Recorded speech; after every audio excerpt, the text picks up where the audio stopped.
what the hell is going on right now? Well, I don't like to call myself an expert. I've been honored to spend a lot of time around experts and absorb things from them and then repeat them, and it makes me sound really smart. That's all the experts. So yeah, if I've done something smart, it's spend a lot of time around people that are a lot smarter than me and listen to what they have to say. So I think if you pull back to a 50,000 foot level, you use the term emergency. A lot of these issues should not be emergencies for the United States, but because of our global posture, and because of the mindset of our foreign policy elites, and this idea that America has to be the dominant power in the world, that we have to pursue primacy, and that we have to be trying to enforce this liberal hegemony around the globe, everything therefore is a foreign policy emergency to the United States, even if it doesn't directly affect our safety or the conditions of our economic prosperity. So take, for example, the war in Ukraine.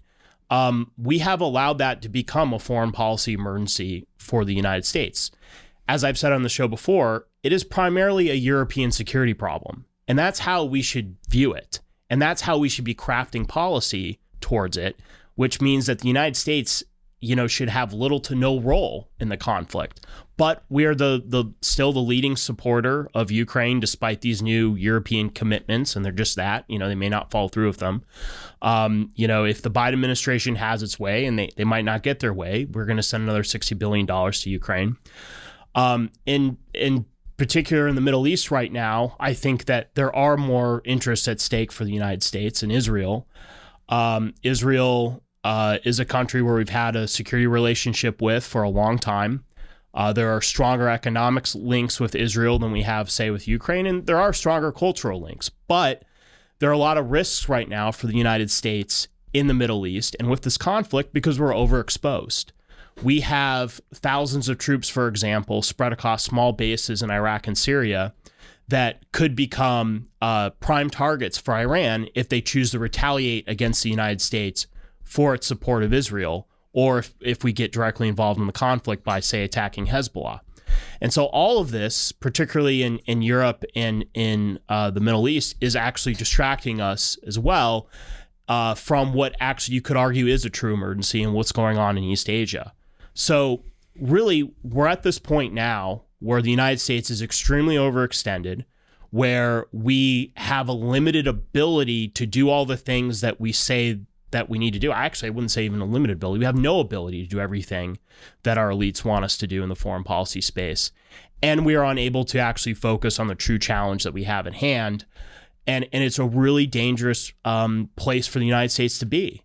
And I don't think there's enough reflection going on about how we got here. And so we can go in and talk about each individual theater, but I think it's important to say, like, at a 50,000 foot level, the United States is in an extremely precarious position, and it is 100% because we have had a failed foreign policy elite that has not been held accountable for its failures over the last 30 years. Yeah, I want to talk about the proposed aid package from the Biden administration in particular, because I think it says a lot about their priorities. Oh yeah. So what they want to give money to, the fact that they want to do all of these together, as opposed to separating them, which is what Republicans are trying to do. Can you walk us a little bit through the construction of that package and kind of how you're thinking about all the different pieces at play? Sure. So the Biden administration has requested a $100 billion supplemental aid package. 60% of it, so about $60 to $62 billion of it, is for Ukraine.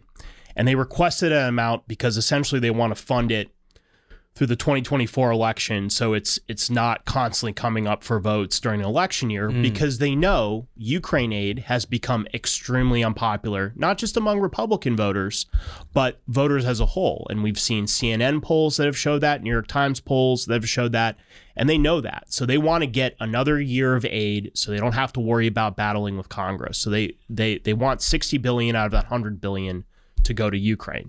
$14 billion of what was requested is for Israel, and that would be on top of the $3.8 billion that we give them a year. It's a part of memorandum of understanding that we've had with them since really the signing the Camp David agreement in the late 70s. And there would be a smaller amount for border security, and then the smallest amount would ultimately be for Taiwan. So the overarching number, the biggest number, the 60 billion, again, shows you that what the Biden administration is really focused on is Ukraine and Europe, even though arguably that is the least important policy priority from an American interest perspective. Yeah. But here's the good news, is as we sit here today, and things could change, is that it doesn't look like the Biden administration is going to get one big supplemental aid package. Mm-hmm. And that's for a number of reasons. Is first of all, I think it was very smart of the new House Speaker, Speaker Mike Johnson, to push through an Israel-only aid bill that was offset with spending cuts. And it's so funny. You can go on Twitter right now and read some of these Capitol Hill reporters that basically just make a living reprinting press releases from Kevin McCarthy's office. Yeah. They are freaking out about this. Like, why would you offset an Israel aid bill? It's like, well, it's $14 billion in new spending. We have a $2 trillion deficit likely this year, and we have a $34 trillion national debt. Yeah, you probably should offset new spending. They're just losing their minds over it. And so Speaker Johnson has kind of jammed up the Senate because there are an increasing number of Republican senators that don't want to pass new Ukraine aid, or they don't want a couple of other things, other priorities, whether it's Taiwan or Israel or the border. So the fact that he's done that has sent a clear message. There is real organized, coordinated opposition. I think Senator Vance deserves a lot of credit. Him and his office have really been leading on this and working with Senator Lee's office, Senator Paul's office, and then members like Chip Roy over in the House and Dan Bishop.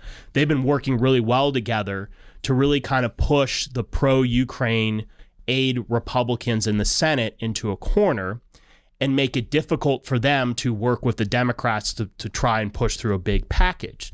So I think because of that, it's going to be difficult to get one big $100 billion package. There's also another aspect to it that I think needs to be acknowledged, is that for these more progressive senators, like Senator Bernie Sanders and Senator Elizabeth Warren, who've been broadly supportive of Ukraine aid, even if they've had more anti-war stances in the past, I think it will be difficult for them, considering the current state of debate on the left around Israel, for them to support a package with Israel aid and potential more money for border security, even though I think we all know that the money the Biden administration want isn't actually going to be for border security. And it would be difficult for them to support the whole package because of the political pressure they're facing on Israel and Palestine, in a similar way to what Republican members are facing from their base on Ukraine. So it's an interesting situation, and you got to give credit where credit's due. Is you've had some members here handle this really fantastically. Again, a lot of credit to Speaker Johnson, Senator Vance, again, Senator Lee, the Senate Steering Committee has done a fantastic job on this.